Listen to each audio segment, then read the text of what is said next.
তুমি শান্ত গাড়িতে চলো, সামনে বসো, জুড়ে গাড়ি চালা। এই আমাকে ধুয়ে যাও না, দেখছো। হ্যালো এভরিওয়ান, কেমন আছো বলো তোমরা? এখন কটা বাজে? ওই 1:30 মতো বাজে। আর এই দুপুর টাইমেই বেরিয়েছি। দুপুর টাইমে বেরোতে একটু ভালো লাগে না, কি করবো, যেতে হবে, যাচ্ছি। ওই আজ আমরা সবাই মিলে কোথায় যাচ্ছি? এই মা, তোমরা তো আগের সিন দেখেই বুঝে গেছো, কি ঠিক বলছি না বলো? চলো তবু যেতে যেতে বিস্তারিত আরো অনেক গল্প আছে। আমরা বাড়ির কত কাছে থাকি, অথচ আমরা এত দেরিতে যাচ্ছি। ওই যে কথায় আছে না, কাছের মানুষই ট্রেন ফেল করে, সেই গ্রুপের লোক আমরা। এবছরের থিম তোমরা সবাই অবশ্যই জানো। দাঁড়াও কোথাকার বলো তো, সেটাও বুঝে গেছো, ওই যে কল্যাণী ITI মোড়ের। প্রতি বছরই কিন্তু আমাদের কল্যাণী ITI মোড়ে নতুন নতুন চমক প্রদর্শন করে, এবছরও কিন্তু অন্যথা নয়। হ্যালো, যেতে যেতে আরো অনেক জায়গা আছে, সেগুলো পরিচয় করে দিই। এই যে দেখছো, এটা হচ্ছে আমাদের কল্যাণী স্টেডিয়াম। তার সামনেই বেশ কিছুদিন হলো এই নতুন মন্দিরটা হয়েছে। এটা হচ্ছে মায়ের মন্দির গো। আমি একদিনও এই মন্দিরটার ভেতরে প্রবেশ করিনি, কিন্তু করব, একদিন আসবো, বুঝলে? যেদিন শাড়ি পরে আসবো সেদিন আসবো। মন্দিরে না শাড়ি টিড়ি পরে গেলেই ভালো লাগে, কি বলো? আজ কি যে রোদ না, কিন্তু কি করব বলো, এখন তো এই রোদ এই বৃষ্টি। আর এই দেখো সরকারি কোয়ার্টার, দেখেছো সরকারি কোয়ার্টারের অবস্থা কি? এখন আমরা ঘোষপাড়া ঢুকে গেছি। চলো আর একটু এগিয়ে গেলেই পেয়ে যাব কল্যাণীর ITI মোড়টা। আর এই যে এই মণ্ডপটা দেখছো, এটা কল্যাণীর একটা মণ্ডপ। চলো এটা তো পার করলাম, এবার এগিয়ে যাই। চলো আর কি কি আছে সবকিছুই দেখাবো একটু একটু করে। আসলে কি বলতো, অনেকটা লং হয়ে যাবে না ব্লগটা, এর জন্য একটু একটু করে সব দৃশ্যই দেখাচ্ছি। কেমন লাগছে বলতো দৃশ্যগুলো? আজ আর ফিল্টার ইউজ করতে হবে না। সত্যি গো, রোদের মধ্যে শুট করলে না, আজ আবার একটা না, দেখলেই তো দুটো বাচ্চা বাড়ির একবারে নিয়েই আমরা বেরিয়েছি। এখান থেকে আরো এক জায়গায় যাওয়ার প্ল্যান আছে, সেটা অবশ্য পরে বলবো।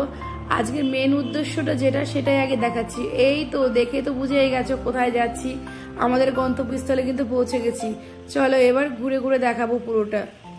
আচ্ছা শুরুতেই বলছি, যারা প্রতিদিন আমার ব্লগ ফলো করছো তাদেরকে জানাচ্ছি অসংখ্য ধন্যবাদ, আর যারা নতুন তাদেরকে জানাচ্ছি স্বাগত। এই হচ্ছে আমাদের কল্যাণী ITI মোড়ের সব থেকে বড় পুজো মণ্ডপ। এটার নাম অবশ্য জানো, তবু বলছি, এটা হচ্ছে ব্যাংককের অরুণ মন্দির। এখানে ওই যে বড় বড় চূড়াগুলো দেখছো না, এগুলো কিন্তু অরুণ মন্দিরের চূড়া। প্রথম দিকে বাঁশের কাজ হয়ে গেছে, এখন চলছে কাঠের ফ্রেমের কাজ। আর ওই যে দেখছো প্রবেশ গেটটা বন্ধ করে দেওয়া আছে বেশ কিছুদিনের জন্য। এখন কদিন বন্ধ থাকবো, কদিন পরে আবার ওপেন করবে। আসলে ভেতরে অনেক কাজ হচ্ছে তো, অনেক কাঠ ছড়িয়ে ছিটিয়ে আছে, এই কারণে কদিনের জন্য বন্ধ করা আছে। এছাড়াও ভেতরে চলছে প্লাইয়ের কাজ, যেগুলো দিয়ে সুন্দর সুন্দর ডিজাইন হবে। এটা হচ্ছে আইল্যান্ডের বুদ্ধ মন্দির, অর্থাৎ ব্যাংককের অরুণ মন্দির। এর উচ্চতা ও চওড়া হলো 175 ফুট। এবছর আবার সামুদ্রিক জীবজন্তু দিয়ে, মানে ঝিনুক দিয়ে, লক্ষ লক্ষ ঝিনুক দিয়ে হাতের কাজ নির্মাণ করে মণ্ডপটাকে খুব সুন্দর করে সুসজ্জিত করা হবে। এছাড়া প্রতি বছরই মায়ের সারা দেহ সোনা দিয়ে আচ্ছিত করে রাখা হয়। এবছরে মায়ের সাজের জন্য কালেকশন যাচ্ছে সেনকো গোল্ড থেকে। 60 থেকে 70 ভরি সোনা দিয়ে মাকে সাজানো হবে। দেখো আমি যতটা জানি ততটাই তোমাদের সাথে শেয়ার করলাম। এখন কিন্তু অনেকেই ভাবছো ভিডিও করতে আসবে এখানে, কিন্তু এই মুহূর্তে এসো না, এখন কদিন বন্ধ আছে। আমি বাড়ির কাছে বলে ঘুরে যাচ্ছি, আমার কিন্তু সমস্যা নাই। যারা দূর দূরান্ত থেকে আসে তাদের তো অনেক সমস্যা, বলো। আচ্ছা ভিডিওর এই পর্যায়ে এসেই বলছি, আমার ব্লগটা যদি ভালো লাগে তাহলে প্লিজ শেয়ার করে দিও। আর যারা ইউটিউব থেকে দেখছো তারা প্লিজ চ্যানেলটিকে সাবস্ক্রাইব করো। আর যারা ফেসবুকে দেখো তাদেরকে বলছি একটু ফলো করে দিও। ও দাঁড়াও, সেই সাথে কিন্তু কমেন্ট করতে একদম ভুলো না বন্ধুরা, আমি কিন্তু তোমাদের কমেন্টের আশায় বসে থাকি। আমরা তো এখন বেরিয়ে পড়বো, প্রচন্ড রোদ গরম, যেহেতু ভেতরে যেতে পারলাম না তাই ভেতরটা দেখাতে পারলাম না। আমি তো দেখলাম বাইরের সাইডে একটু কাপড়ের কাজও শুরু হয়ে গেছে, আর একটু কাপড়ে ভালো করে মোড়ানো হোক প্যান্ডেলটা, তারপরে আরেকদিন এসে আর একটা ব্লগ তোমাদের সাথে শেয়ার করব। কি মন চাইছে আসতে? এসো, কিন্তু সত্যিই খুব ভালো হয়, তোমরা প্রত্যেকেই জানো, তবু আরেকবার বললাম অবশ্যই এসো। কিন্তু জায়গা অনেকটাই বেলা হয়ে গেছে, এখন প্রায় 3টে মতো বেজে গেছে।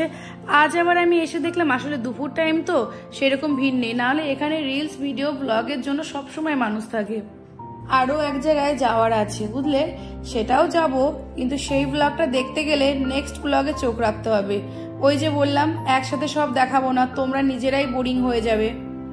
তাহলে আবার যাওয়ার সময় আর একটা হাসি দিয়ে বলে যাচ্ছি, ভালো লাগলে অবশ্যই কমেন্ট করো আর পারলে শেয়ার করো। তাহলে টাটা, আজকের মতো আসছি, আবার দেখা হবে আগামী দিন।